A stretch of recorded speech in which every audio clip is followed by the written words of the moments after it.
Hello and welcome again to a new episode of the KewCast. I'm John, and I'm joined again by my good pal Eddie. How you doing, buddy? Hey, I'm good. Yeah. Monday morning. It's our new bright-eyed and bushy-tailed. Our new routine. I'm digging it. I like doing this in the morning, but we've got a good show today, and it's going to be a long show, I predict. So we're going to talk about some latest news as always. We're going to jump into Gear of the Week after news. So we've got some shoes to look at, and I forgot on the bag roundup to cover the Bodhi Duffel Pro Tour bag. So that's one of my favorite bags. So I'm going to throw that into this episode. And get back into Tales from the Ball Cannon. So last week we brought it up and looked at one paddle, but one viewer asks about, if you're mapping the KewCOR along the face of the paddle, why not show that in a chart and then give us an idea of maybe the sweet spot or at least the performance location of each paddle. So I pulled in maybe 10 paddles today, and we'll take a look at that. Yeah, I saw some of those graphs. They're pretty cool. Yeah. Exciting. And we've got some Q&A as well. I'm going to talk about the history of pickleball and our little fun facts segment. Yep. It's not going to be I'm going to talk about my history in pickleball. Okay, so awesome. I like that. Dovetails nicely. And then this week we are taking your advice, Eddie. We're going to do a paddle leaderboard, and I've actually got a whiteboard we'll pull in here in a minute. And that is going to be fun. Right, our top 5 paddles of right now. I like it. What's our hottest paddles that you and I, based on our preferences? Yeah, I hope we can come back to that topic in episodes to come to make revisions as we see new technology come forward. Hey, I invested in a whiteboard, so we will be coming back to this frequently. So let's dive in, Eddie. Let's just start with some latest news. I don't have much this week, but I did want to mention that I've updated the website to bring back the Black Friday deals. And I reached out to all of our friends in the pickleball space and asked them, what they're doing for pickleball. For pickleball. What are they doing for pickleball, Eddie? Nothing. Making paddles. What are they doing for Black Friday? And several have already responded. Some don't want me to tell until that actually goes on sale. But it will be an ongoing update for this website. I'll link to it in the description. I just cannot believe we're even talking about it. I know. It's on us already. And a bunch of sales are already in the works, and they're going to be happening soon. Right? Exciting. Black Friday has turned into, Black Pickleball November. Friday. Black November, right? That starts like the first weekend of November, literally. So here, I'll pull up the website here and take a look at some of the ones that have given us information already. So alphabetically, 11/6/24. They're doing their 11/6 day, and on the 6th of November, it'll be a $10,000 sweepstakes. So each dollar spent is an entry, and I guess the winner wins $10,000 Holy worth cow. of gear. That'll run from 11/6 to 11/20. All paddles are 20% off, including 10% off jelly beans. The rest are 20% off, plus the code stack. Any code, so Johnkew will stack on top of that. You get a 10% off, so basically 30% off all paddles. The winner of that $10,000 sweepstakes will be chosen around December 20th. And yeah, like I said, the codes stack, which is pretty impressive. So basically 30% off, and then you might win $10,000 at 11/24, which is pretty cool. That is cool. 11/6/24. Avora is doing 20% off of all their paddles for Black Friday / Cyber Monday, and the code does stack. Body Helix is doing something from November 21st through December 1st. So with Johnkew, you'll get up to 40% off of some paddles, including the X1, X5, and X4 paddles. Body Helix apparel, 50 to 70% off. By the way, they're changing their name from Body Helix to Flick to differentiate their old kind of compression clothing brand from their pickleball. I like stuff. that move. Flick, yeah. It's a better sounding word for paddles. So that's capital F, capital L, lowercase I, capital K, Flick. Kind of like that name. I don't understand the lowercase I. I don't either, but it kind of looks cool when you see it. bread and butter to be determined. Centerline athletic apparel, Black Friday sale, 40% off site-wide and 25% off, plus free gift with purchases from 12/11 to 12/15. That's a holiday sale, distinguished from the Black Friday and Cyber Monday sale, which is 40% off. That's a really good deal, 40% off clothing. Chorus, big story here, but I'll get into part of that story in a second. But all existing inventory in the Chorus lineup, except the Phoenix, will be much reduced, so over 50% off. So, for example, shapeshifters are $59 with code Johnkew. Phoenix discounted down to $119. So the Phoenix is a little less discounted, but that's still a good price, $120. And stacking is available with code. Let me talk about Chorus for a second here. Yeah, those are going to be collector's items pretty soon. Yeah. Did you hear? Yes. Okay. So, yeah, apparently I'm going to look at what I can say and can't say because I don't want to get them into any trouble. So, basically, Chorus has had to change their logo, their C letter mark logo, to kind of a stylized C for Chorus. So they're going to have to get rid of everything that has that logo up to now. So that's why there's deep cuts to their existing inventory. So anything with that old C logo will be 50+% off up to the end of the year. Now, you've got to get rid of it all before the end of the year. So that's a benefit to you, the consumer. So for example, all the Echoes, $50. The Phoenix, which doesn't have that old logo, that's still cut down to $140. The SX for some EX and HX are $140. The SX is $120. So maybe the SX isn't selling as much. The original Shapeshifter $70 or $69. Super Court $60. Gear $60 for the tournament bag. Their safety glasses $20. Bunch of silicone weights, silicone tape, $5 each, overgrip. So just basically almost a giveaway, right? So definitely take advantage lead tape of that. for $3. Right. Yeah, that's kind of crazy. All right. Man, Chorus has been through it in 2025. I bet he's ready to just turn the page and get into 2026. It's kind of an unfortunate set of circumstances. Yeah, for sure.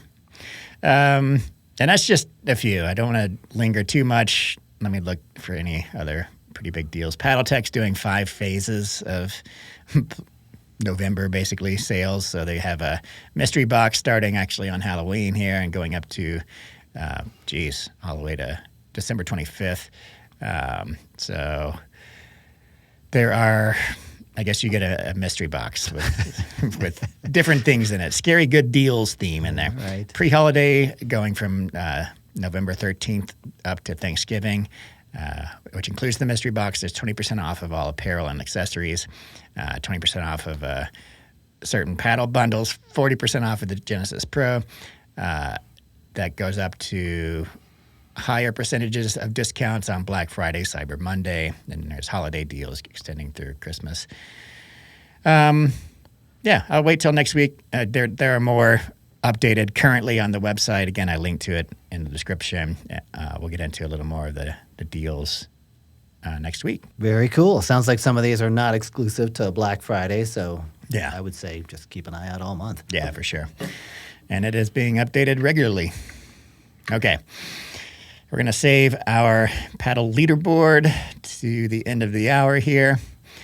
Let's move forward to gear of the week, Eddie, shall we? Yep. Now you don't have these shoes, right? So just okay. What are you talking about? We need to get you some of these shoes because I'm actually pretty impressed with both of these options we have today. So Franklin sent me their new ACV Pro Pickleball shoes.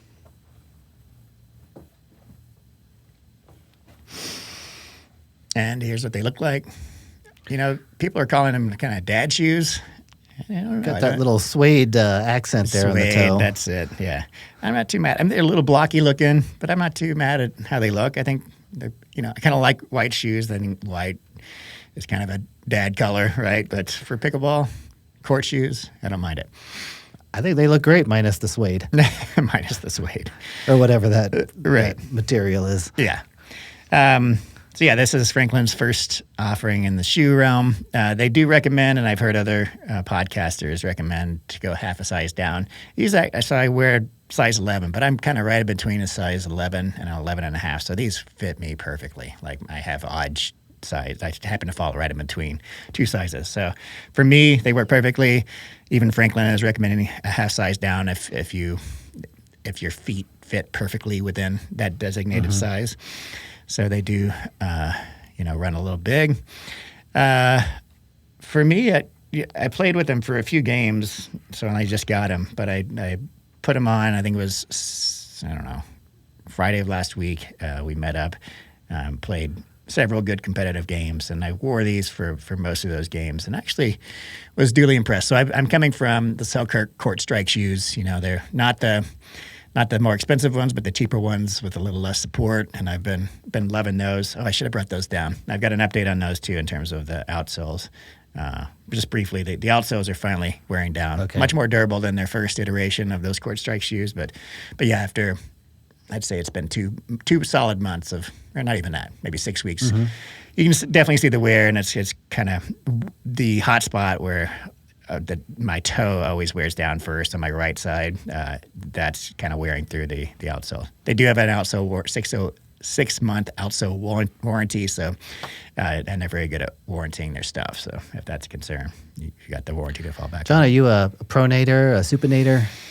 Because I tend to always wear on the heel to then the outside of my foot, never on the big toe side. Yeah, that's what I think. What I meant was the little toe side. So okay, that's pronating or supinating. Going out. I forget. I think that's supinating. Supinating. So I'm a supinator. I'm sure it's wrong. Whatever I say is wrong. Yeah, sounds like we're the same. My feet kind of go out a little bit, so I always wear the outside of my shoe off. Gotcha. Anyway, back to the Franklins. So I found this to be strike a pretty good balance between kind of comfort and support. Shoes generally tend to fall in one of those two categories. Either they're comfortable without support, or they're supportive without much comfort, right? So these kind of fall right in between those two. I didn't have any hot spots on my feet, and my feet are kind of on the narrow side. So, take that into consideration. I do feel like, similar to the Selkirks, they're going to be appealing to a wide variety of foot width. They're kind of right in between narrow and wide. So I think they're going to fit most people just fine. I did have to cinch up the strings a bit. And one thing I noticed is if the shoes start off feeling like they fit my feet just fine, when they break in, I have to cinch the strings up a little more, and then eventually, I get this bunching in the front of my foot. So we'll see if that happens with these. I suspect that it will. That happened with the Selkirks even, So I do tend to need some narrow fitting shoes, but these fit pretty well for my narrow feet. There are what they're calling flex grooves at the forefoot, which I thought I could spot those on the shoe. This is just advertising stuff, but I don't. What I thought they meant was some kind of grooves to allow the toes of your foot to flex without bunching up the shoes, but I'm not really seeing that, so I don't know what that means. They are grippy. They have this herringbone design on the outsole, and they feel probably a little softer on the softer side for outsoles. So I'm not a big slider, so I don't know. But I imagine if you do like the stiffer outsoles specifically for sliding on the court, these might be a little gummy on the gummy side, might prevent that sliding. One thing I do love about these is they have a breathable mesh layer, which in the soles as well as the the sides of the shoes, so they are fairly breathable. They don't make your feet looks sweat like they're too much. vented underfoot as well. Exact. That's it. Yeah, the vented underfoot here. And then, I like them. Based on, an hour or so of play, a few games, I was digging them a lot, and I could definitely name these shoes if I wanted to. I did have to swap out the insoles. They were pretty thin. I needed some more cushion there. They're gone. I put them in in the Diadem shoes to try those out. I'll talk about the insoles too. But yeah, I feel like for $130 before code, they're good options. I think the Selkirks are $100. And you don't get discount on those very comparable, I'd say, with these. These might provide a little bit more support than the basic Selkirks, not as much support as the Selkirk Court Strike Pros. So they're in that realm, though. I think the other day, John, you were showing your kind of go-to insole. Mm-hmm. Can you tell folks what that is? Well, it's changed. Yeah. It has? Okay. Yeah. One thing before we go to that, I don't know the durability of these. And as far as I could tell, they don't have an outsole warranty yet. I could be wrong. So, Ryan at Franklin, if I'm wrong, please reach out and correct me on that. But I didn't see that on their website. So that's an unknown, how durable they are. So yeah, Eddie, you asked about insoles, and I'll link to the Amazon. They're just Amazon like dense foam insoles is what I have been using, and I think they cost like $15-$20 per pair. But shout out to Justin with Pickleball, etc. I was watching him discuss shoes on last week's Pickleball Pursuit podcast, and he mentioned these Blue Maca insoles. Now, these things are not cheap at all. They're $60-$70 for a pair. And the thing about these is they're dense foam, and they have a padded versus unpadded, or less padded, more padded versions. I got the more padded because I need the padding for my feet. But they also stick to your feet do not slide around in your shoes. They grab onto your sock. And it's very a tacky kind of feel to this, which I realize is kind of a big problem. And I have this really weirdly long middle toe. It's like my finger, and it sticks out past my big toe, and it's constantly being crammed into the front of my shoe. And after I play a couple hours of pickleball, that my middle toe is just killing me because it's taking all the pressure from my foot sliding into the front of my shoe on sharp stops. This prevents that. So once you're locked in, your foot's into the shoe, you lace it up, it's not going anywhere. Like your shoe is now a part of your foot, basically. So I love that about these Blue Macas.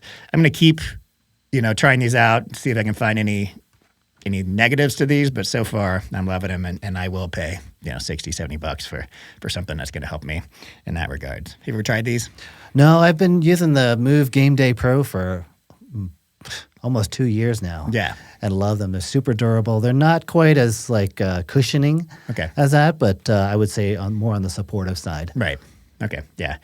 These don't have any carbon fiber supports or anything in them. I'm relying on the shoes to do that, and but yeah, just it's kind of a jelly, really boingy feel on the foam on this, which I definitely need. After my feet just end up killing me if I don't have something to absorb some of the vibrations. Potential future paddle core. There we go. Yes, I've been looking at foams for paddle cores for. There you go. New types of foams. Let's do a collab with Blue Maca. Okay, so to the next pair of shoes. So these are the new Diadem Court Bursts, and Diadem, apparently this is their initial foray into the court shoe arena. These are advertised as both pickleball and tennis court shoes. So these are $150 before code.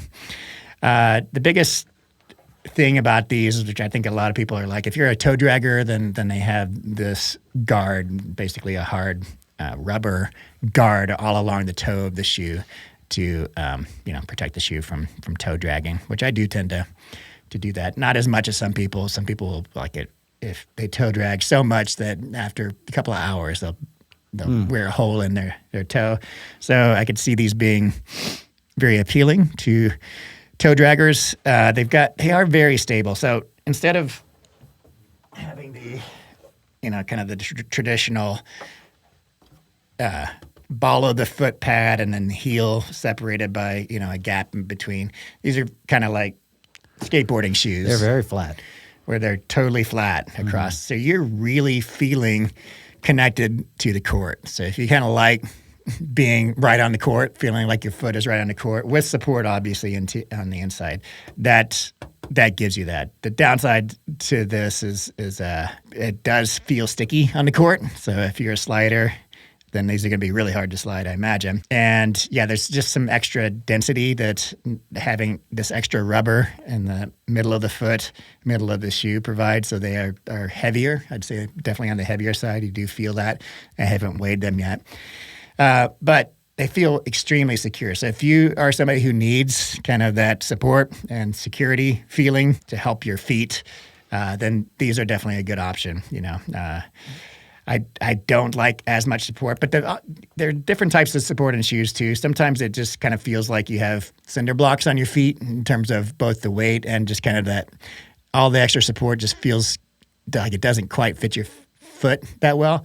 These do feel like a good fit. Like this support, similar to the Babolat's, it kind of wraps around your foot and kind of hugs it instead of being kind of blocky and angular on the sides. So I did like the feel of these, and again, my foot is on the narrow side. These fit pretty well. They look a bit wider than the previous shoe. Yeah, I think but the I don't know interior. if that's the support or if it's the support. I gotcha. So what they're doing, like a lot of pickleball shoe manufacturers, is adding a bit of lateral width to the outsole, but not on the interior to help kind of prevent, the sharp lateral movements, and you don't want to roll your ankle. So it's just a little bit of extra support there, which I do find a little more comforting, especially with my recent foot injury. I don't want to go through that again. So having that extra stability, I feel like is a good thing for my feet. But I do like lightweight shoes. They just feel better on my feet. I do notice like that half an ounce of difference on each foot. So these feel a little heavy and clunky on my feet, but good options for people who want a more secure, stable.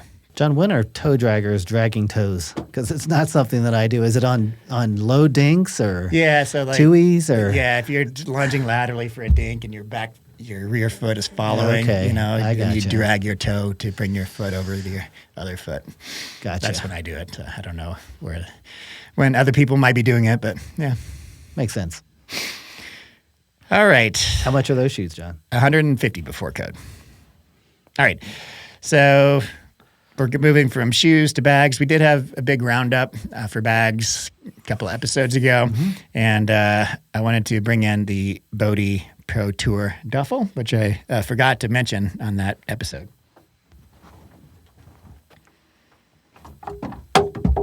Oh, God. All right.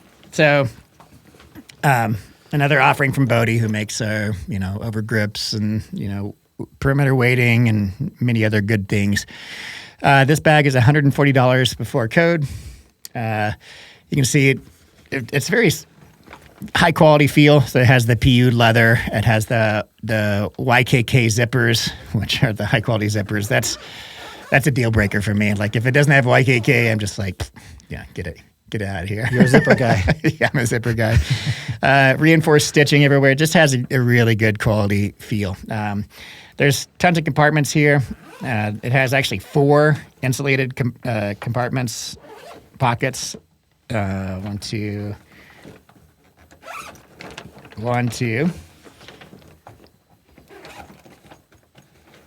3,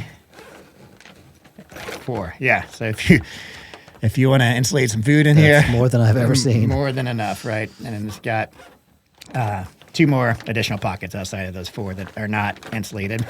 You have this central pocket, which does open up like laterally. I would love for it to open up, with 2 zippers on each side. Longitudinally, it seems to be. At least it does open and you can see the entirety of the contents. That's what I was about to say. Look at that interior. You can see in there, it's a light interior. And I'm loving that. Some zippered mesh pockets for organization on the main compartment. And it's got a dedicated shoe compartment on the bottom with ventilation. And the thing is beefy. Capacity on this is 52 liters. So I'm comparing this to the other bags we looked at last time. So, for example, the Court Caddy, the forward Court Caddy is 30 liters, so it's much smaller. The Court Ranger is 25 liters. The 6 Zero Performance Backpack, that smaller of the two, is 45 liters. Again, this one's 52 liters. It's not as big as the 6 Zero Pro Tour bag, which is 60 liters. So this is a good tour bag, not as big as the biggest, but, I feel like it's got plenty of capacity. I think I've loaded this up with just paddles in the side pockets in the center. I got like 20 paddles in here one day to go test. So good stuff from Bodhi. It does feel comfortable as well. What does it look like in terms of hanging capacities? Yeah, there are these 2 hooks. You can hang it on the fence. big hooks, and you can also tuck these back into this interior compartment so it doesn't hook onto your shirt, which I'm a big fan of. So, yeah, nice work from Bodhi. And how much is that bag? That is $140 before code. All right. So you can take 10% off that with code. I like the textured fabric on this. Not fabric, but... A PU leather? Yeah. Yeah. And then there's... If you look at a dimpled feel. Yeah. Feels very high quality. And if you look at the back and the bottom, it's also like coarser and like more weatherproof. The texture on the sides and back and bottom. Yep. And these straps will detach and tuck away. Yeah. Nice. It looks sharp too. There's no weird colors or weird designs. The logos are not overwhelming on this, so I dig it. Stay grippy. Stay grippy. Alrighty, Eddie, let's move on. We've got some tales from the ball cannon to discuss before we get into our leaderboard for paddles. This. So this is going back to Zekian's question, XTEKIN. He asked a couple weeks ago, can you share which recent foam paddles have the most consistent KewCOR scores across the face? In my mind, that would best represent a technical/objective sweet spot. That's something we've been discussing. For clarification, when we test a paddle, boy, I should have brought one and it's been marked up. Check out that Vantage Pro. There's one. Okay. When we test a paddle with KewCOR, we clamp the handle at 2 inches from the base, and it sits laterally, and then we fire the ball along the face, the longitudinal axis of the face. We start sometimes at 2 inches. Usually that doesn't even come back through the gate. But mostly we focus on 3, 4, 5, 6, and if that trend is going up, we might even go down to 7 or 8. So again, inches from the top of the paddle. So it's 1, 2, 3. This is what 3 inches looks like. Mm-hmm. That's 4 inches, 5 inches, 6 inches. So most of us are wanting to hit the paddle right around 4 inches. That's usually where the sweet spot is, where it feels best to hit the paddle. But we look at, what it returns in terms of outbound velocity all along that longitudinal axis. Just vertically. So when we say across the face, it's really vertically, right? Nothing horizontally. Exactly. We're shooting the center axis of the paddle along its longitudinal axis. Gotcha. So we've got, I pulled in not just full foam paddles, but also, some Gen 1 paddles and just a variety of paddles just to kind of get a fingerprint of, and we'll discuss what this actually means after we look at all the patterning, but it doesn't necessarily mean like a flatter curve is necessarily better, but there's definitely going to be some trends where you're seeing in these paddles, you're like, oh, it does feel that way on the court, right? And talk once again about that correction factor for, like, the vertical nature of this. In the PBCOR formula, there is a correction factor because when you're swinging a paddle, the head of the paddle is moving faster than the bottom of the paddle. So the further up you go in the paddle, because of the arc of that swing, the head is moving faster than down here. So there's a correction to correct that, right? Because we're shooting a stationary paddle. So given that it's just going to be coming off hotter toward the bottom of the handle, and the top of the paddle is going to get pushed around a little bit more.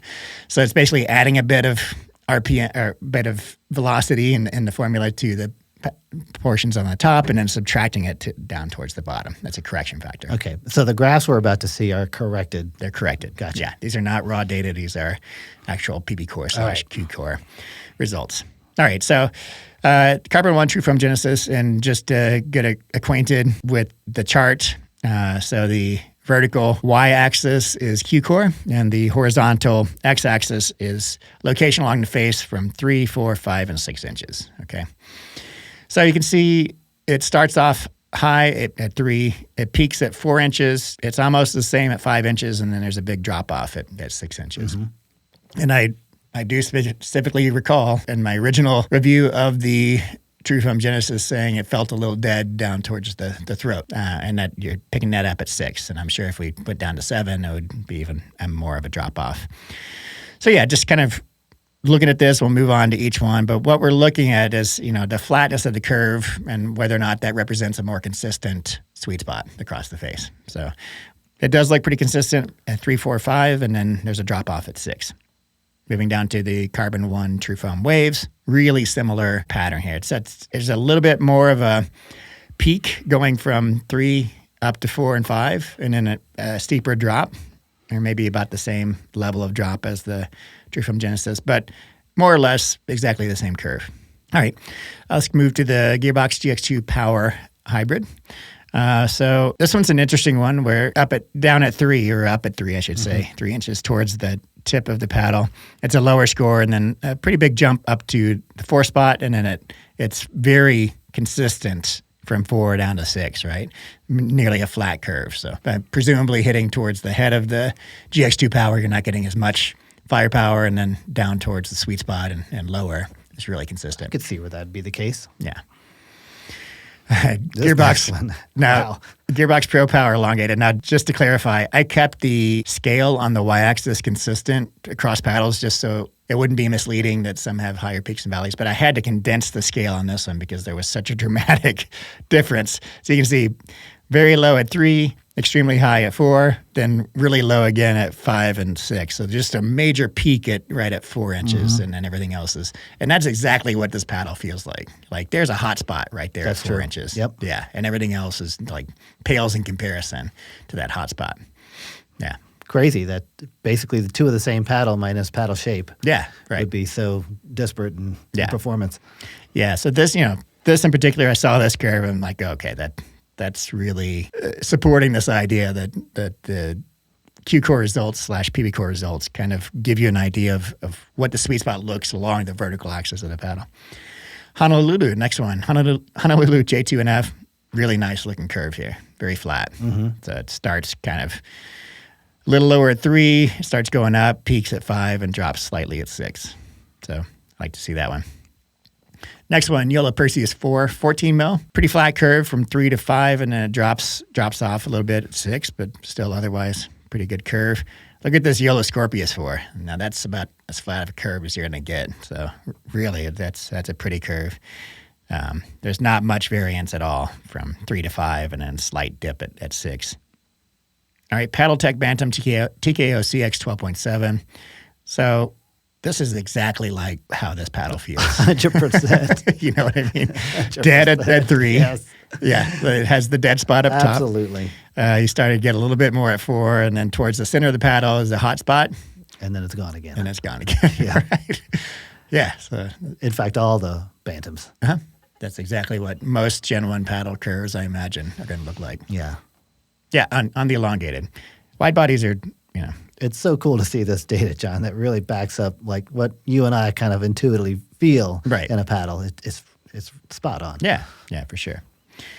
All right, moving down to the Selkirk 008 Maxima, which is their wide body, 16 mil. This is a unique curve, I think, to wide bodies. So it starts low towards the tip at 3 inches, and then it gradually keeps increasing. And I may go back and get another spot at 7 and 8 because this trend is going up. So we should have carried that out. But yeah, it's basically there's quite a bit of variability between the 3 and the 6 spot. But it's remind me what paddle is this? That's their full foam.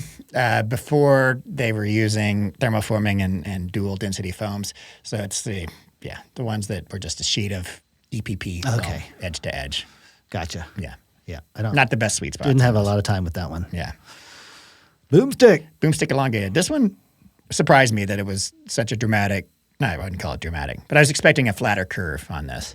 And so we're starting at 3, lowish, 4, and then there's a peak at 5, and it drops back down at 6.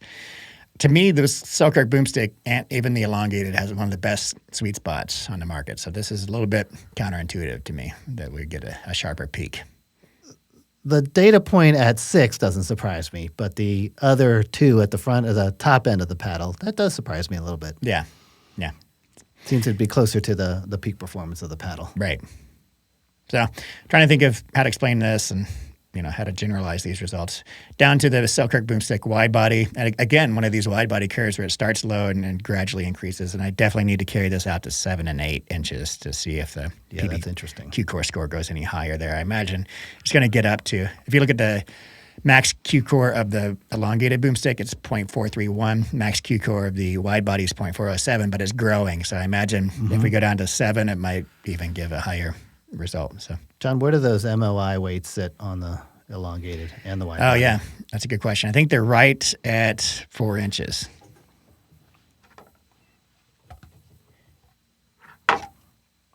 don't have the markings on this. Looks pretty close.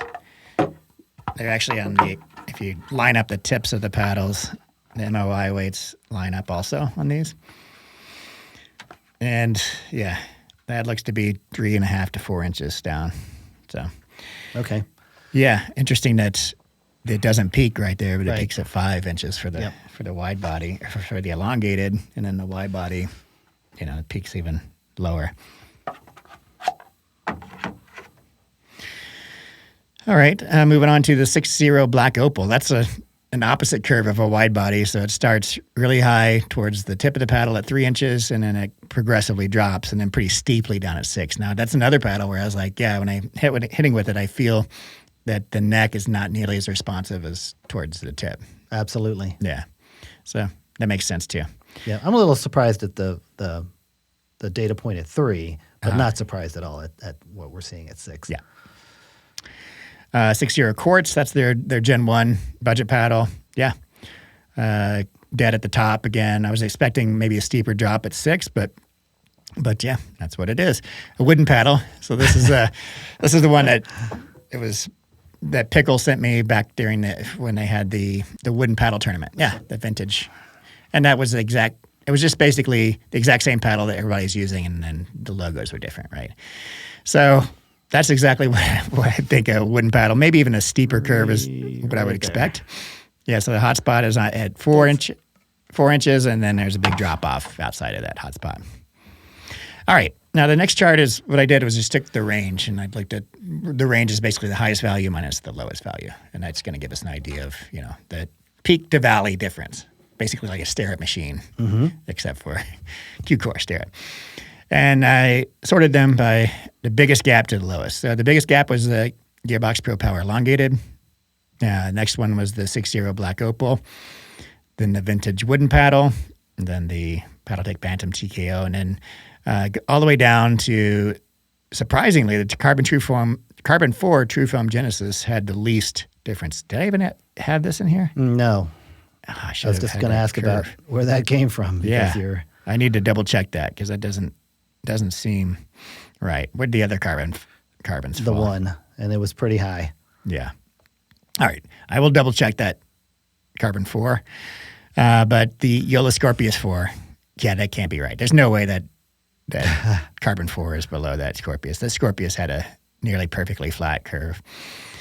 Then the Honolulu J2NF just above that, GX2 Power, Yola Perseus 4. So yeah, I mean, these kind of line up as I would expect based on the feel of them, but definitely some considerations here. So I want to make sure that everybody's clear that I'm not saying this is an exact replica of the sweet spot. So the higher range means a smaller sweet spot and vice versa. I think they're correlated, but there's definitely going to be some differences and some nuances to account for here. So the range only accounts for the high and low values. It doesn't account for the overall shape of that curve. So you can imagine if you have two paddles and they had the same range, but one had 3 values up at the top and then a sharp drop toward the neck.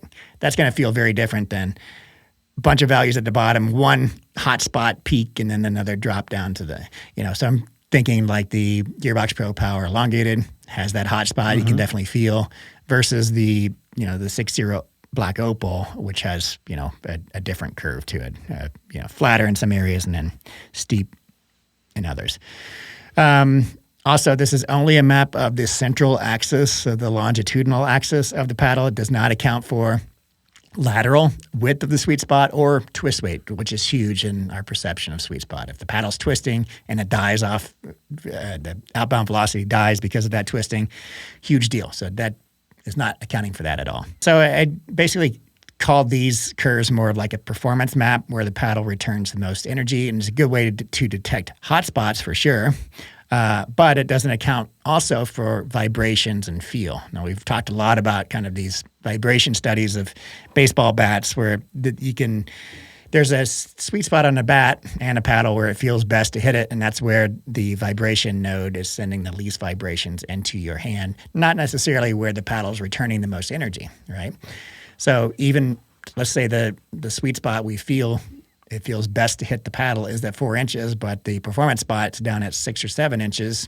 what does that actually mean in terms of our perception of the sweet spot? I don't think we've actually realized that yet. We don't really know yet. So these are all kind of considerations. So again, lots of nuances in here. I don't want people to say that, this sweet spot sucks on this paddle because it has a steep curve or not, but it is kind of reflecting the reality of how we feel these paddles play to some extent. Personally, John, I think this data is just gold. I think this tells a real story that backs up kind of our anecdotal feelings about paddles. Do you feel like there's a correlation between these numbers and your personal preference for paddles? Yeah, that's a good point, Eddie. And, if you like to hit towards the end of the paddle, up at 3 inches, are you going to naturally gravitate toward a paddle like the 6 Zero Black Opal, where that's the performance location, versus hitting more towards the center of the paddle, like the 6 Zero Boomstik elongated down at 5 inches, right? And I think there's a lot more things, like I said, going on in terms of vibration frequencies and all that. So, but yeah, what are your thoughts on that?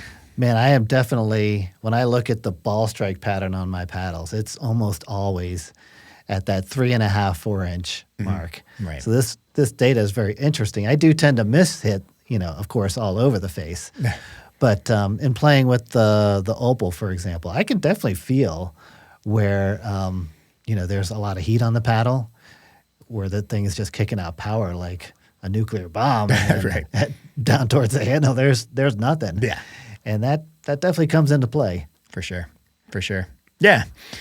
I think... but on this list, my favorite paddles, when I'm looking at it, tend to be the ones that are where that core is grouped tightly.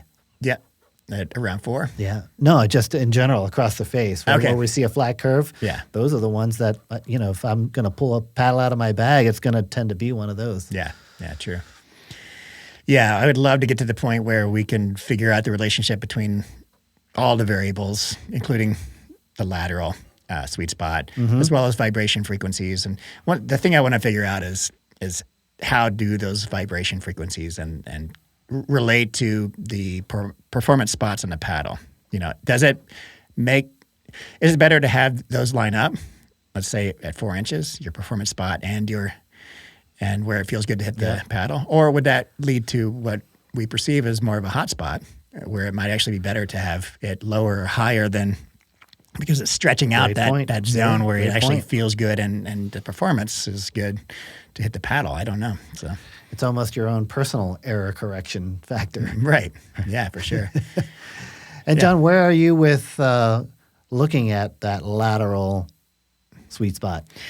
I know it's very complicated and difficult. Yeah, it's so complicated, and I'm so busy with other things that what I want to do is obviously shoot the paddle off center, but you're going to have to control more variables for that. I feel like the tightness of the grip is going to come into play, obviously, because if you're not shooting down that longitudinal center of the paddle, once you hit off center, twist is going to come into play. And if it's clamped tighter, it's going to be less twisting, you're going to get more out. So you're going to have to standardize the grip strength. And and then I don't know. It seems like there's a lot going on there outside of just the twisting that might come into play and might change the results. But yeah, that's obviously the next kind of frontier in trying to figure out. That would be amazing. The sweet spot map. I can imagine frame flex also plays a really interesting role in that. For sure. And I did get a new machine. I haven't taken it out of the box yet, but it's basically a deflection machine that will measure the amount of force and then amount of deflection, basically, but not for traditional deflection measurements of paddles. That's coming. I've got a machine being made right now for that, so I will be able to get deflection. But this new machine I have is going to measure the frame flexibility, basically. All right. I've been calling it neck flex, but I think it's better to just talk about the entire beam of the paddle, and how much that frame flexes along its entire length, width, both? Length, yeah. So, that's coming. All right. That is fantastic data, John. Thanks for sharing that. For sure. All right, let's move on to our fun facts. Like I said, Eddie, this was supposed to be like a new segment where we just kind of do a little brief fun fact, and I was like, you know what I want to do this week? what did pickleball look like 5 years ago? And then it led to like this deep dive. And I can't not present this data because it's so fascinating. Were you playing pickleball 5 years ago? You know, I had played once with my wife, Michelle, at her parents' retirement community. We played in, I think it was, I want to say like December of 2020. And that was my first time playing. I'd never heard of pickleball. And I was like, oh, this is cute. And then like they beat us. And I was like, I got to figure out how to beat my in-laws here. And then I didn't play until I found some people here in Colorado to play with the following year, 2021. And it was kind of mid-year, I think, is when I kind of actually started playing. All right. How about you? You were playing way back. I would say 7 years ago now. Okay. Yeah. It's been a while. Yeah. So you were playing. What paddle did you have in 2020? Do you remember? I had this Monarch paddle. It had a red dragon on it, and I bought it from Dick's. Yep, same. From there, I moved on to like one of the very first Selkirks, at least for me. I think it had like an aluminum honeycomb core. Oh, okay. Wow. It got all dented up. And then a Pro Light after that. But here's my fun fact, John. Okay. And it ties into this.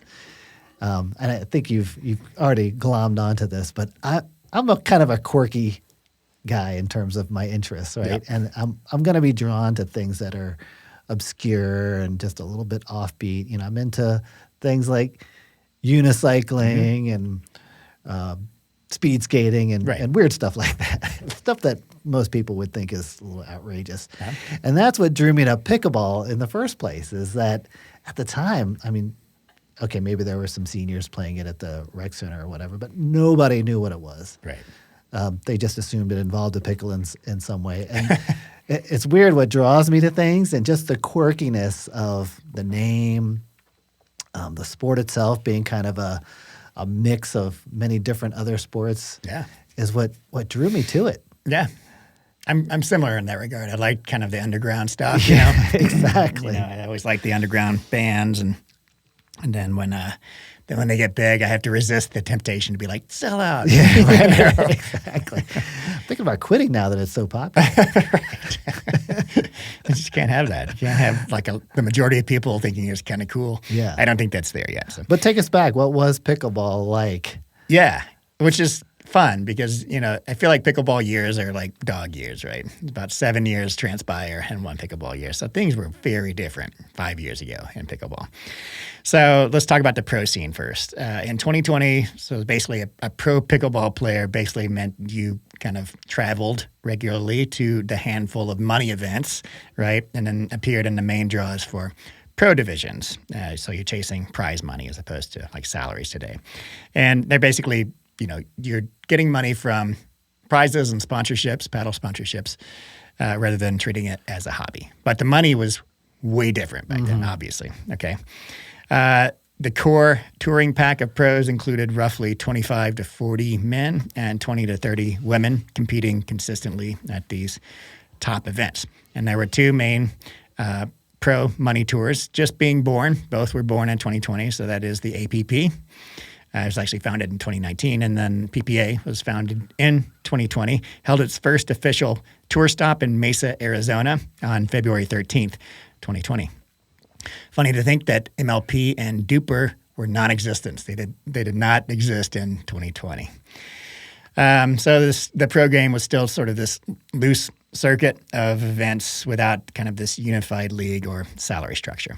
Okay, who were the top players in 2020? On the men's side, Ben Johns had just entered the scene. I was going to ask if he was even around at that point. He was already dominant. He had just entered, I think, in the year prior. But he was winning all three divisions, singles, doubles, mixed at the first PPA event. Tyson McGuffin was his main singles competitor. He was former number one in men's singles and, you know, major face of the sport, obviously. Matt Wright was up there. He was known as kind of the elite doubles specialist. Other top men pros, Kyle Yates, Adam Stone, Riley Newman, Jay DeVilliers just came on the scene. He kind of stormed in and got a lot of buzz in 2020. Top women players, Shimone Jardim, the dominated all divisions. She was the GOAT at that time, right? Lucy Kovalova, She was Matt's partner. She was also Jarjim's doubles partner, one of the best counter punchers. You remember she was always giving the finger wags when people sped up at her and she countered. Catherine Parento was rising star in both singles and doubles. Lee and Annalie Waters were also playing back then. So this mother-daughter duo already gaining national attention. Annalie actually turned pro at age 12 in 2019. Isn't that crazy? Other notable women pros, Jessie Irvine, Callie Smith, Irina Tereshchenko, they were all considered consistent medalists in 2020. All right, the pro main tournaments in 2020. So we had the Legacy Majors, which were the USAP championships. We had the U.S. Open Pickleball Championships, which are still going on in Naples, Florida. And then we've got the Tournament of Champions, which was this high prestige invite-only event in Brigham City, Utah. And then, like I said, the PPA was a newborn startup in 2020. And then the early APP Tour was founded in 2019 as the first USA Pickleball sanctioned pro tour. It featured events such as APP Chicago, Cincinnati, and Hilton Heads Open. All right, paddles. We can't talk about this without talking about paddles. So here's an interesting fact. YOLO wouldn't even be on the scene in 2020 for another 2 years. They came out with their first pickleball paddles in 2022. Engage was big. Yes, Engage. Selkirk, Paddle Tech, they were all around. So Ben was playing with his Franklin Ben Johns Max Grit signature paddle. Tyson was playing with the Selkirk Amped Invicta. All pros there were not even thermoform paddles. There may have been experimentation with thermoform paddles at this time, but all pros are playing with these Gen 1 paddles with grit. Raw carbon fiber wasn't even a thing yet. The first raw carbon fiber paddle was the Electrum Model E, which came out in November or December of 2020. So it was not even a thing until the end of the year. And then Carbon came out with their Carbon 1 and 2, or 1 and 3, I forget the numbers. But anyway, that was 2021. And they popularized that texture, the raw carbon fiber texture. So pretty crazy. That's like Stone Age technology, for pros to play with. Indeed. Yeah. And honestly, John, when I started pickleball, the list of pros was completely different. Yeah. Ben Johns was not around. It was people like Kyle Yates was. He was probably one of the top men's pros at the time. But people like I don't know if you know these names: Marcin Rozpetsky. No. The Moores, Daniel Moore, Scott Moore, Glenn Peterson, the Badger, Dave Weinbach. Yeah, I mean, these were the kind of the top guys at the time. They're probably more focused on the senior tour at this point. Yeah, but, yeah, for sure. This was prehistory. For sure. All right. Well, that's kind of fun. So, I mean, hugely, what a change pickleball is seeing, not just in terms of popularity, but just like the level of play, the technology used in that play, the kind of how it was constructed at the Pro Tour and now amateur level as well. It's and the game itself is so different. Outside of all of that, the types of strategies being used. I mean, when the Waters came on the scene, they were banging like no one was prior in the game. Yeah. The game was far more like control-oriented, third shot drop, until the Waters came along and changed that. True. Yeah. They ruffled a lot of feathers with their aggressive play style, but now Annalie is still at the tip of that spear in terms of aggression, but everybody's followed since then. For sure. All right, Eddie. I like it. Let's get into our leaderboard. We have a prop here. Let's pull this sucker in. All right. So, Eddie, leaderboard. Here we go. You like my sign here? Oh, you did this? Yeah, I printed it up. Not your kids. It's my 11-year-old.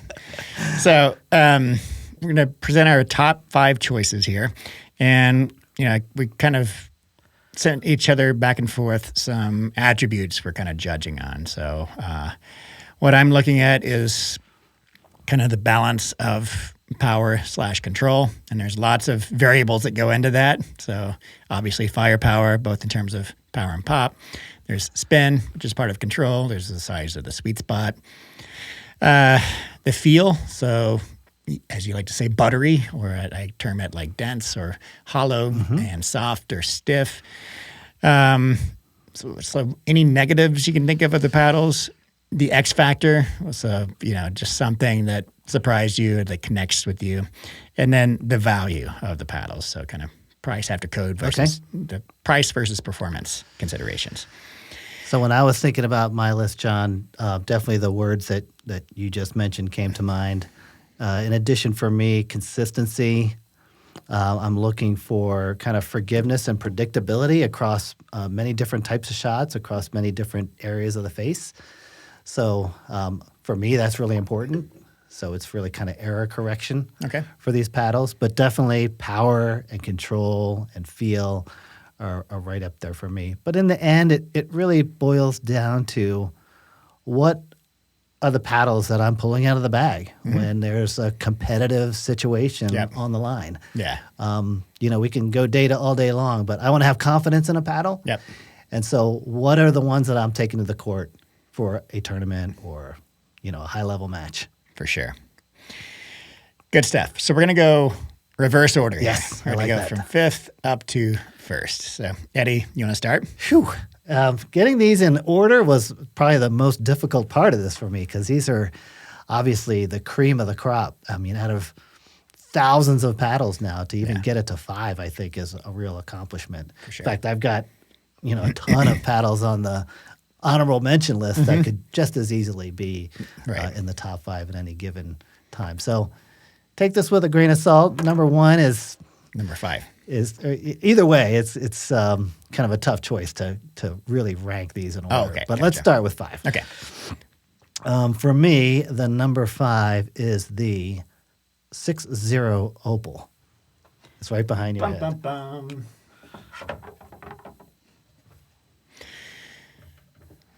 Here we are, which does have a launch date in November. I think it's the 23rd. That's terrible. This paddle, John, is so much fun. For me, I've got to be on my game to make this paddle work. But when I'm focused, when I'm dialed in, the power generation, the firepower of this paddle is it's hard to believe that it's legal because it's a bazooka. Hard to believe that it's legal. Power and pop are elite. I can't think of a paddle that is, maybe the Gearbox is right up there with it, but it's elite performance there. The diamond coat on this, it doesn't feel like much when you're touching it, but after many, many days of play, I don't see any sort of spin reduction. The spin is deceivingly good for a paddle that doesn't feel like it's gritty.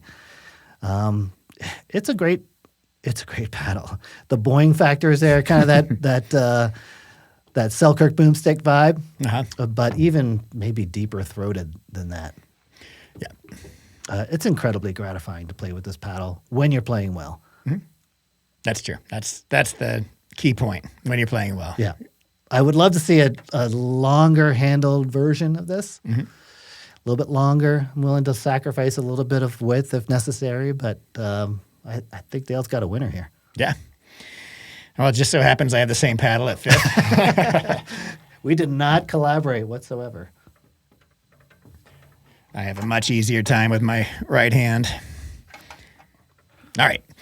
So I'll just be mostly repeating a lot of the things you said. So I'm just going to rank them according to these attributes. So high end of high power, you're right up there against that legal limit. In terms of power control balance, I'd say that the control certainly suffers with this compared to other full foam paddles on the market. The sweet spot, as we mentioned, is not the best in the neck area. You get a very lively face right around 4 and higher, and pretty big drop off down here. What I did to correct that, or try to correct it, is adding weighted tape from the top of the grip right up to 3 and 6 o'clock. So that's my weight setup. And after that weight setup, and including the overgrip, the swing weight on this is 114.2. Twist weight is 6.6. So still plenty of room to add some more weight. I might even try to add like 3 gram pods at 4 and 8 o'clock to try to shore up that lower performance spot down here. In terms of the power pop spectrum, I definitely feel like it has more power than pop. So with full swings, sending missiles, right? It's definitely poppy, but I'd give the edge to the power side of that spectrum as well. The feel is very soft and denser than some of the other, Gen 3 especially paddles and Gen 4 full foam paddles. You're just getting a denser feel there. The one negative I'd say is it's hard to tame. Like you said, you got to be playing loose and confident with this paddle. And when you're not, you're sending balls 5-6 feet out, So this wouldn't be the first paddle I pick up to go to a tournament. I wouldn't feel confident doing that. But if I was feeling loose, great. My X factor on this, I love the grit. I love this diamond tough texture.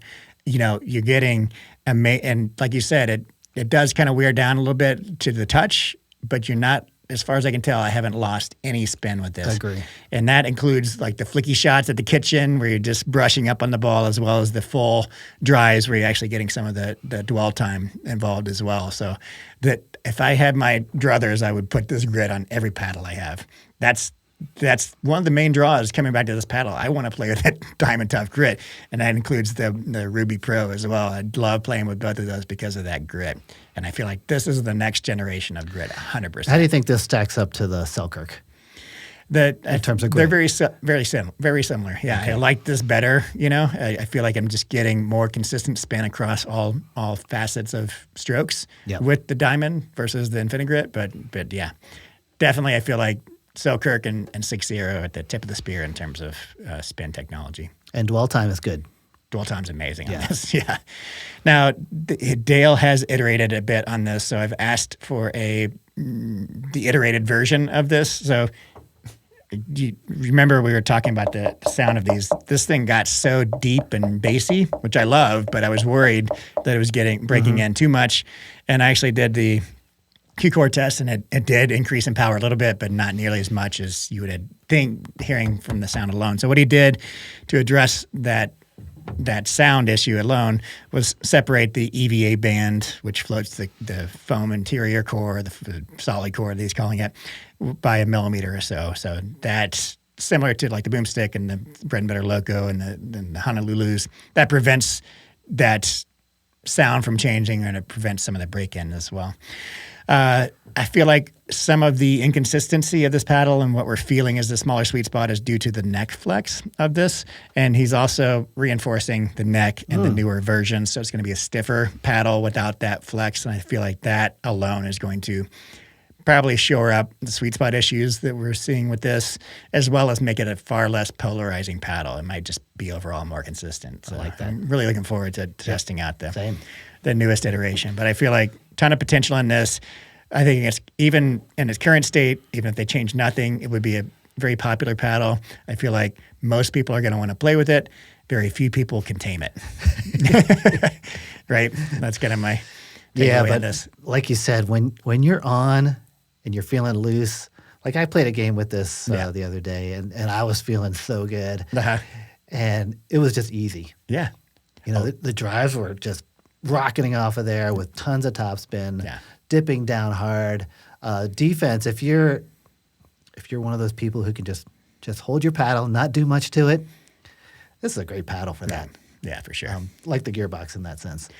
It's funny. I see a trend. Everybody I give it to, the first time I play with it, like their pupils dilate. They're like, oh my God, I've got to have this paddle, because they're just hitting clean winners. And then once they get in their head a little bit with it, like the second or third game, they're like, hitting it 6 feet out. They're like, I don't know, man. Now I can't control it. So yeah, it's a bit of a wild paddle, but man, it's fun. I don't think I've had more fun with a paddle. That's for sure. All right, let's move on to our 4 spot. Okay. Why don't you take this one, John? Okay. My 4 spot is, I know I'm going to be cheating on this. We'll eventually winnow this down into actual 5, but I'm going to have to split this. So oh, no, you can't. You're cheating. Taking budget and value into consideration, I cannot choose one of these over the other, so I'm going to use both the Ronbus Quanta and the Vatic V-Sol here. V-Sol Pro, I assume. V-Sol Pro, thank you. All right. So 2 excellent options, and I'm still working on my updated top 5 of 2025 list, because I had a budget that came out before either one of these paddles came out, and my budget option at that time was the Vatic Saga. And both of these blow the Saga out of the water in terms of performance too. Saga was such a good paddle, price. so that's saying something. Yeah, for sure. So let's start with the Quanta. I'd put it right in the middle of the high power category, even weighted up. Even if you match the weight of the Quanta to the Selkirk Boomstik, I still don't feel like it has as much power and pop as the Boomstik overall. Some people disagree, but that's kind of my interpretation of it. I'd say it's still good control. I'd call the control decent for the firepower level because of the big sweet spot, good spin. It's 2100 as expected for like a raw carbon fiber paddle. Consistency across the face is pretty good. On the power pop spectrum, I'd definitely say it's poppier than it is powerful. So the flicky shots, you're getting a lot of pop. You're still getting good power, but I'd give the advantage to pop. The feel of this is stiffer. I'd put the density in terms of hollow versus dense feel. I'd put it right in the middle in between those two. The negative of the Quanta, my one negative is that it can have a bit of a tingy, sharper feel, compared to some of the other full foam paddles. So some people like that. If you don't like that, that might be a negative. Another negative, which is also a positive, is it definitely needs weight. If you love to tinker around with your paddles with modification, and that's for you. If you like to take a paddle out of the box and hit with it, that could be a negative. X factor for me is that it plays just objectively great after you add weight. And it is kind of fun for me as a gearhead tinkering around with weight setups on this. So, Speaking of weight. Oh yeah, there's my setup for the R2. So I put 0.5 gram per inch weighted tape around the entire perimeter, and then added 3 gram pods at 3 and 6, which I think is a really good setup for that R2. That's insane. It doesn't feel heavy. No, I think I put the swing weight's still way under 115 with this, which is crazy, right? They start so light stock, but I really like that setup. I think it plays great. Value $100 after code all day long. I get a couple of these. All right. Quickly go through the Vatic VSOL Pro. I'd also put that in the middle of the high power category. Good control. I'd say the control edges out the Quantas on these, on the Pros. Because of the big sweet spot, it also gets a similar level of spin, 2100, consistent face. But the reason why I'm giving it the edge in control is because on the power pop spectrum, I'd say it leans a little bit more to the power. It's a little softer feel, less tingy, and that extra pop you get with the Quanta, I feel like makes it a little bit harder to control. The feel of this, I'd put it on the softer side, plusher side, medium density, so right in between dense and hollow again. The X factor, I'd say that for the VSOL Pros, they feel just better tuned out of the box than does the Quanta. So if you're not a tinkerer, or if you don't feel like messing around too much with weight, this is a better option. And if you like that plusher feel, another good option here. Exact same price as the Quanta, $100 after code all day long. Yep. Yeah. Good stuff, John. All right. All right. You ready for my fourth pick here? Yes, sir. See if I can do this. What? Is this Greek? Okay. It's a Ronbus. Quanta. Oh, this is a Ronbus. I think it's a Ronbus. Like you said, John, this for the money, you can't beat it. All day, every day. It does absolutely need weight, though. Adding weight is not just going to improve the stability like we would normally add to any paddle to increase twist weight, but this paddle really needs it to tamp down some of the stiffness and the harshness that you get from the Quanta right out of the box. Yeah. And that's not something you would necessarily need to add to other paddles, but because of the nature of the Quanta and how it plays out of the box, that weight is definitely needed. But once it's there, in sufficient quantity, you have such a balanced paddle, such a forgiving paddle, and this takes the cake for $100. Yeah. Yeah, it's very balanced and intuitive, pretty much point and shoot. Yeah. And for me, by the way, and I'll just add it here in case anyone's interested, this is the Goldilocks shape for me. Oh, you're liking the R4? The R4. It's just a little bit wider at 7.75. versus a typical 8 on a wide body. So you get a little bit more width than, say, a hybrid. You lose just a teeny little bit of length, but this is kind of the Goldilocks shape for me. Okay. That's a good point. I didn't mention which shapes I like. So the Quanta for me, I was teetering between the R4 and the R2. Little bit of edge I give to the R2 for me, that traditional, square wide body shape. And for the VSOL Pro, I was teetering between the Flash. I haven't had much time with the long handle Flash, but the Flash and the, what's the wide body shape? The Bloom. Bloom, yep. And Bloom all day for me now. I've moved away from wide body paddles for the most part, but I feel like the VSOL in particular, the Pro, that Bloom plays awesome. Like it has one of the biggest sweet spots you can get in a paddle. So yeah, odd for me that both of my favorite shapes on the Quanta and the VSOL are the wide bodies, but yeah, it is what it is.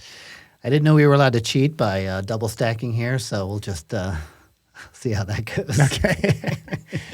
Why? Do you have the Vatic somewhere else? Maybe. We'll see. All right. Your turn, Eddie. Let's move on to number the 3. Vatic is not in my number 3 slot. This goes to the, oh my goodness, the Bread and Butter Loco. Love it. I played with the pre-production version of this paddle, John, and it was just ho-hum for me. Mid. But the production version, I think, is so well balanced. It's very intuitive and forgiving. I really can't say a lot of negative things about this paddle, except for maybe if you're looking for extreme power. It's not an extreme power paddle. It's not extreme pop power, but there's plenty of both of those to say it's solidly in the firepower grouping. It's just not elite in any of those situations. But man, it does a lot of things right. Control all day. And that control comes with great feel. The feel, I would say, is it's pretty buttery smooth for a paddle that's on the denser side for a Gen 4 foam. But yeah, all good stuff for the bread and butter. Where would you put the firepower compared to a weighted up Quanta? Oh, I would put the power maybe a tick above. On the Loco or the Quanta? On the Loco. Okay. But then the pop on the Quanta is probably a little bit more pronounced. Yeah. I agree. How about you? Exactly the same. Okay. Yeah. I'd put them both right in the middle of the high power category. All right. If the Quanta's weighted up. Without weight, Quanta's very mid. It just feels like, isn't it amazing how transformative weight can be for a paddle? In this case, yes. Yeah. All right, my number 3 spot is the Selkirk Boomstik. All right, so I'd put this at the high end of the high power category. For that level of firepower, amazing control. It's not as controllable as something like the Honolulu J2NF or J2 series or NF FC Plus series, but amazing control for elite firepower because of massive sweet spot. It's one of these paddles that's about as close as we have right now to what people have been terming edge-to-edge sweet spot. You hit anywhere on that face an inch inside the edge guard, and you're going to get the ball to go over the net, right? Excellent spin, close to 2,300 RPM on these with the Infinigrit, which helps with control, and like I said, very consistent face. On the power pop spectrum, I'd definitely give the advantage to pop over power, especially for the wide body. On the elongated, it's a little more balanced. I'd say 50-50 split right between power and pop.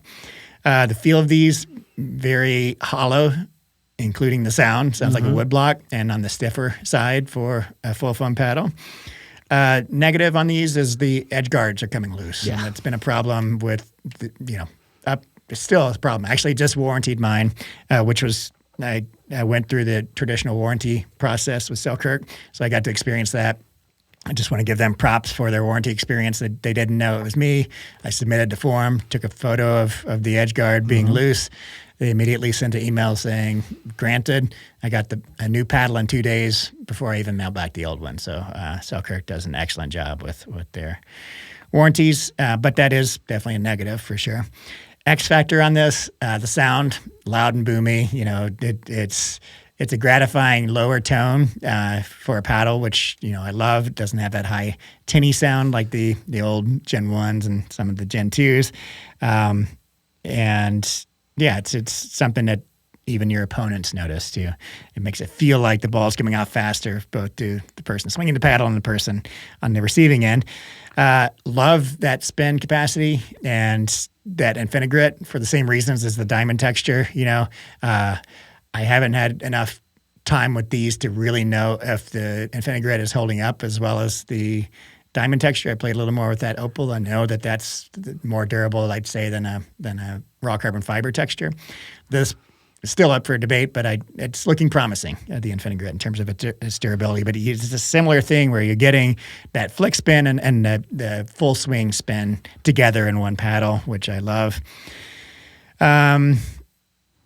Yeah, and then in terms of value, it's $330, so it's the most expensive paddle on the market. So unless there are other options out there that have 99% of the performance or even more, depending on your preferences. So I couldn't recommend this to somebody who is looking for more budget-friendly options. But if you're willing, if this fits your criteria to a T and you're willing to spend that much money, then yeah, I would definitely recommend this because it's one of the most amazing paddles on the market right now.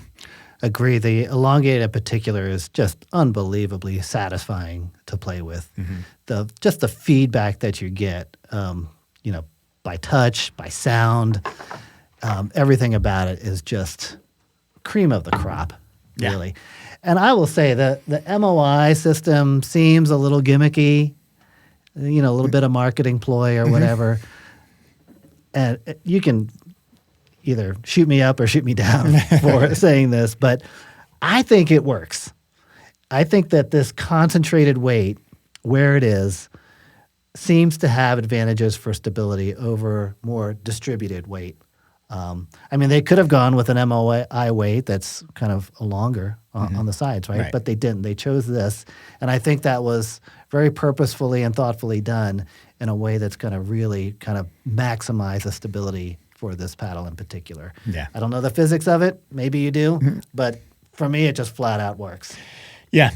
I agree that they've obviously influenced us paddle reviewers as well, because most of us are experimenting with this exact same weight setup on our paddles to good effect as well. Like most of the time, this works as long as your stock paddle is very lightweight. Right? You can get the Quantas exactly these dimensions. You can get the Vatic V-Sole. Only the wide body version of the V-Sole, because the others are a little too heavy stock. But when you are able to get, 15 grams concentrated right along the center axis of a paddle without the swing weight going too high, amazing. Swing weight, this is the new one, the replacement. Stock 116 swing weight, which is low on a elongated paddle. 6.5 twist weight, which is well above average. So that feels even grittier than the first ones we got. Yeah, I think it is. There's feel down at the neck of this is used, but the neck hasn't had any action. That feels grittier. Yeah. So a little more grit action, a little more Infinigrit on the new one. And in terms of which my preference is, I've been playing more with the wide body than the elongated, but it was because the elongated edge guard started coming off, and that destroys the performance of the paddle. It's a noticeable difference. When that edge guard comes loose, it was right under the MOI weight. So I was like, why does this feel like total garbage now? Oh, the edge guard's coming loose. So I've had more time with the wide body, excellent paddle, but I also love the feel and the performance of the elongated. I'm going to be spending more time with that. And given that it's only 116 swing weight, I might even add, a couple of 3 grams pod at 8 and 4. Did you like it? It's quite effective. Okay. Yeah, I'd like to get the twist weight up to around 7, which would be awesome, right? Were it not for the edge guard issue and the price, this paddle would have been on my top 5 list. Okay. But for now, we'll call it an honorable mention. Okay. All right. Boomstik. Did you go first on the last one? I don't remember. I think I did, the logo. Okay. All right, my number 2 spot. Dun, dun, dun. I don't think anybody saw this coming, but I'm in love with the Luzz Inferno. I cannot put this thing down. I saw it coming. Did you? All right, let me write this in. John, you may as well just put it all the way across. All right, so this is one of these surprise brands that I was even reluctant to reply to their emails 6 months ago. And now they won't now they're at the top of my list. I just can't believe it. And this one in particular is just it has some unique qualities, subtly unique qualities that just all tick the boxes for me personally. Now, it is a full foam paddle. It looks very similar under X-ray to the Selkirk Boomstik, to the Honolulu's, that same kind of floating EPP, or floating full foam core. But there's some differences in here. So they're using MPP in the center instead of EPP. It is in an EVA band. I mean, just the different types of foams. And it's all coming together in ways that I'm loving. So in terms of firepower, I'd put it in the center of the high power category. At least it starts that way. It does break in. Mine broke in a little bit. Okay. Got a little more powerful. Now it's on the high end of that high power category. For that level of control, level of firepower, very good control because of all the things, the big sweet spot. Spin on this is excellent, 2,300. So it's on the very high end of the spin. Very consistent face. Did I have what that looked like in terms of the curve? Did we just talk about? I don't think I did. No, I didn't put that in there. It is a very consistent. Okay. And it's more consistent than the Tornado. The Tornado has a peak at 5, I think. So I would believe that. This one's a flatter curve, right? The feel of this is medium stiffness, so not stiff, not plush, but right in between. Hollower feel. This one is also very boomy in sound. It's very similar in sound too, but deeper than the Selkirk Boomstik. Power pop spectrum, I'd give it more. I'd lean more to the power side of that than the pop. So that matches my personal preferences too, because with so much firepower overall, if it was skewed toward the pop, like the Selkirk Boomstik, it's a little bit harder for me to control, especially coming through the transition zone, trying to reset balls. Whereas this, I can get a ton of firepower with full swings. When I want to reset, it just feels a little bit easier because it's a little more forgiving on the reset side, on the hoppy side of things. But I'm still able to get, like, with good flicks and stuff, it's really high power. So good stuff there. X factor for me all day, like, for whatever reason, I connect to this paddle immediately. Like I first time I played with it, I'm like, I really like this paddle. Wow. And I kept coming back to it. It's been in the top 3 in my bag. Now it's competing with my main right now. And I recently did I'm doing like these first impressions, like first hits series. And I went out with Erica to the courts and pulled this one out and comparing the 3 Luzz models. And I was just like, out of every paddle I hit that day, like 12, this one was just working for me. Like every shot was way more accurate with this paddle, had a lot more firepower. The dip I was getting on my drops was a lot better. And I even mentioned in the video, I'm like, I'm connecting to this paddle so much right now. And that's what made me like seriously think about using this at Worlds in Dallas for my main. So that's where we are right now. What a fantastic offering, and no one saw it coming. Right. At least not here in the U.S. Maybe outside internationally, this brand has more of a recognizable name, but for the reviewers, I mean, when you brought it out to the court for demo, I'm like, fine, we'll play with this no-name brand. Give it some charity, but, otherwise, let's move on. Yeah. First impressions, forget about it. From the very first hit, this paddle impressed me. Mm-hmm. So buttery. The feel of it was just so, that perfect combination of dwell time with firmness, but still getting you can feel the dwell in the paddle. It's really hard to put into words. Yeah. But the formula on this paddle, they've just nailed it. Yeah. And I think it's the MPP foam core that's really the star here. It's dense and firm. But like you were alluding, the power is so controllable. Mm-hmm. You're never caught in a situation where you're just blocking stuff out of bounds. Right. Because that pop is just off the charts. It's just so dialed in. Yeah. Yeah. Like perfectly dialed into my preferences and yours, apparently. I would say for me, the feel is like maybe the best feeling paddle in existence today. I mean, I love the body helix. That's very buttery. This is kind of in that vein in terms of just that feedback you're getting, but it's so good. Yeah, for sure. I forgot to mention my negative, which is the edge guard paint chips off very easily. Yeah, get some paint protection film on there to preserve that. And it's white edge guard underneath the. Is it purple? What color is this? It's pink and purple. Okay. Gradient. You've got a little bit of weight on there, John.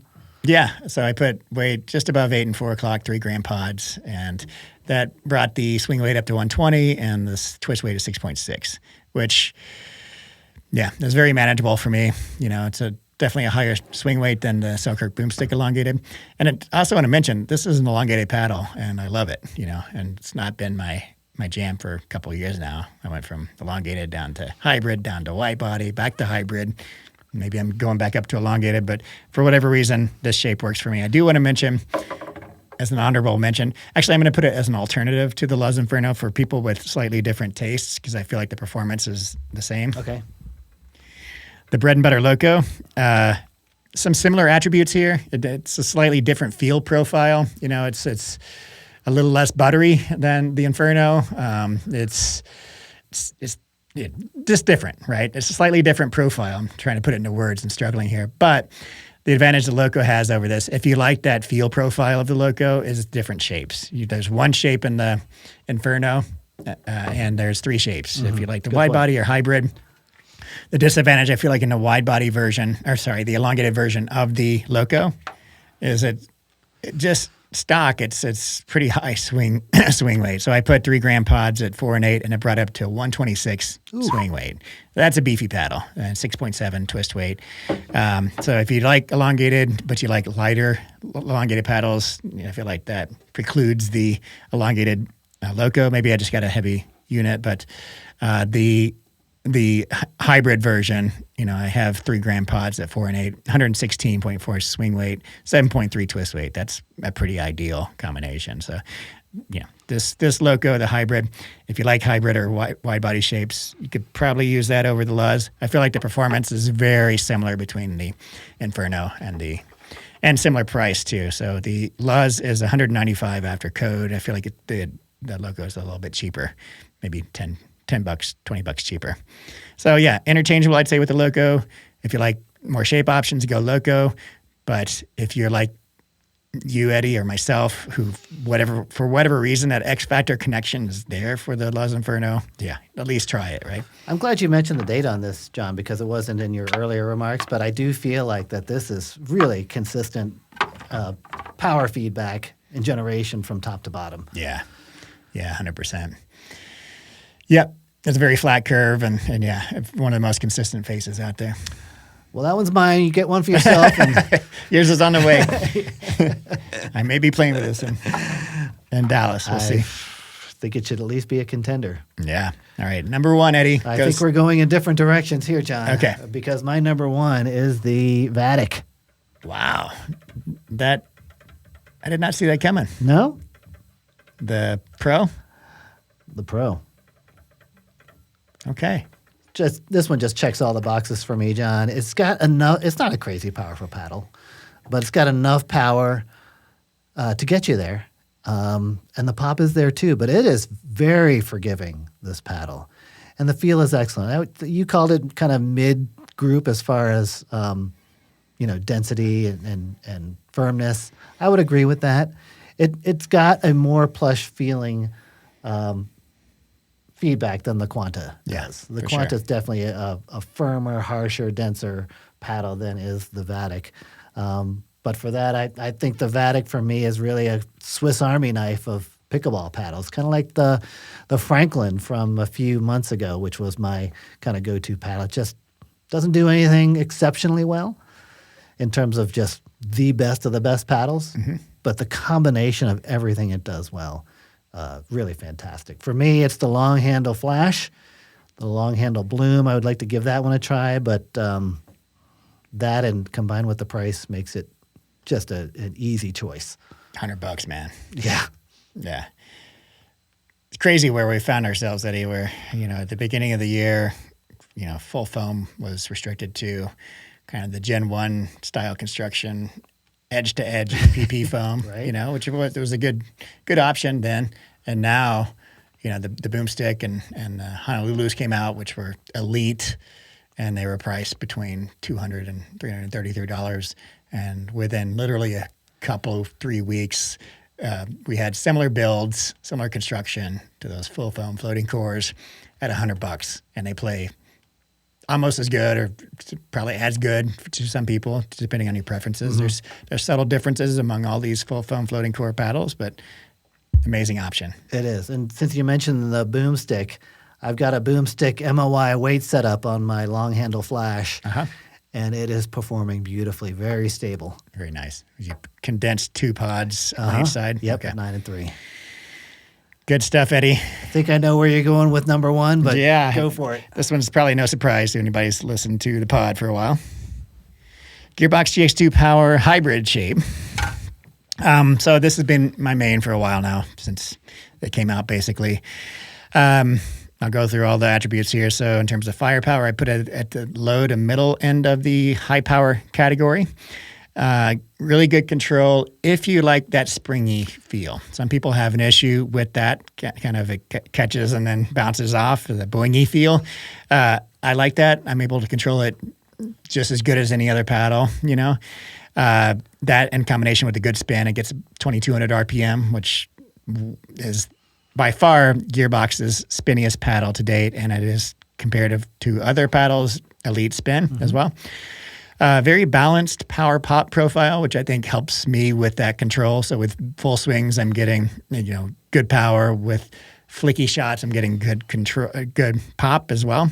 Especially after you add the weight, I just feel like they start off poppier than more powerful, but after you're adding some weight, it kind of balances out the paddle a little more. It removes a little bit of that poppiness edge and brings the power up a little bit. Big sweet spot on this, no issues there. The feel of it is hollow, but also soft, which I feel like is unique. Most of the hollowish paddles are stiff. So think, the Yola Perseus 4, a lot of the Gen 3 constructions are stiff and hollow. The Selkirk Boomstik, another example of a stiff hollow paddle. This one's a soft, plush feel, but a hollow feel at the same time, which I feel like gives it its own unique personality. I can't think of many other paddles that have that feel profile. The negative on this, and this is just purely personal, is for some reason, Tuis feel weird. I don't know if it's the sharpness of the edge guard or the flare of the neck or the, the combination of the two. I mean, it has a 5.5-inch handle, which I'm usually totally fine with. But when I grip it with 2 hands and I always put my finger on the back, it just something about the way it feels on the webbing between my thumb and forefinger and between my first and second finger just doesn't feel as comfortable as other paddles that seem to kind of notch into my hands. And maybe it is the sharpness of the edge guard. I'm not sure, but really personalized thing. I was really searching to find one negative for this. The X factor on this, why I love it so much, is it just does what I want it to do. There's no surprises with this. I have the power when I need it. I have the control when I need it, and the spin. Everything comes together, and I like the feel of it, and I can just trust it. This is always the paddle I start with, to kind of calibrate when I'm out on the courts and testing 10, 12 paddles a day or whatever. I come to this first.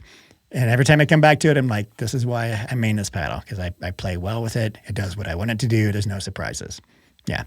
Talk about your weight setup there, John. Oh, yeah. So I've got 0.5 gram per inch tungsten tape going from 0.5 inch above the top of the grip up to just past the midway point. So more like 10 and 2 o'clock.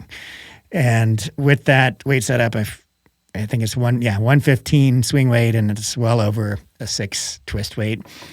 So that to me is perfect in terms of maneuverability and maximizing the twist weight potential in the. And then in terms of value, so it is $252 after code. I do really appreciate that Gearbox is doing code 10% off. Usually they don't do that, so I think that's a big selling point. That this is, in my opinion, their top performing paddle, and it's one of the only ones you can get a 10% discount off. And I think at $252, the performance of this competes very well in the market today. So, yeah, some unique aspects of this that I feel like is appealing to a lot of people, and it's kind of I don't know if I call it a sleeper, but I don't feel like as many people know about this paddle if they're not in the kind of the paddle enthusiast community as other paddles like the Selkirk Boomstik and that sort of thing.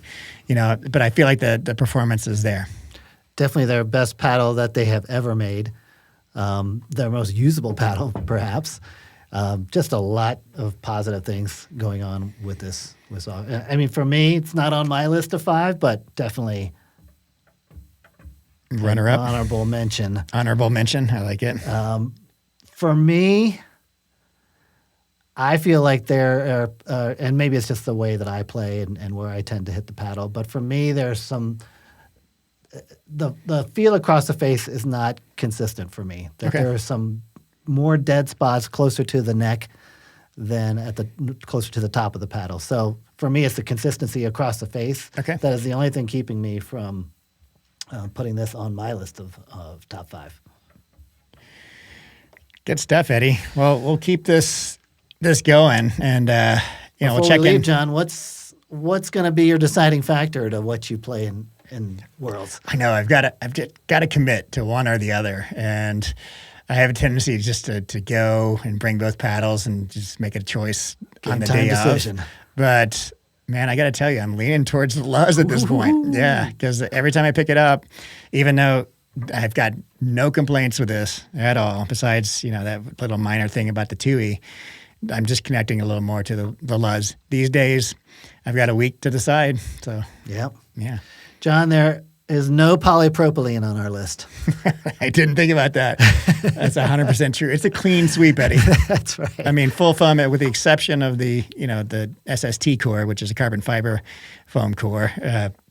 No polypropylene. Any other commonalities that you see here? I mean, the floating full foam is definitely taken over. I think so. Here to stay. Yep. This is fascinating. It's really interesting that we are fairly close on a lot of things, but pretty far apart on others. Yeah. Well, I mean, I'd say we're really close overall. But yeah, I mean, I did not expect you to put your Vatic VSL Pro at number 1. With all the options you have, I feel like that's a great option for sure overall, but I didn't think that would just you'd connect with it so much.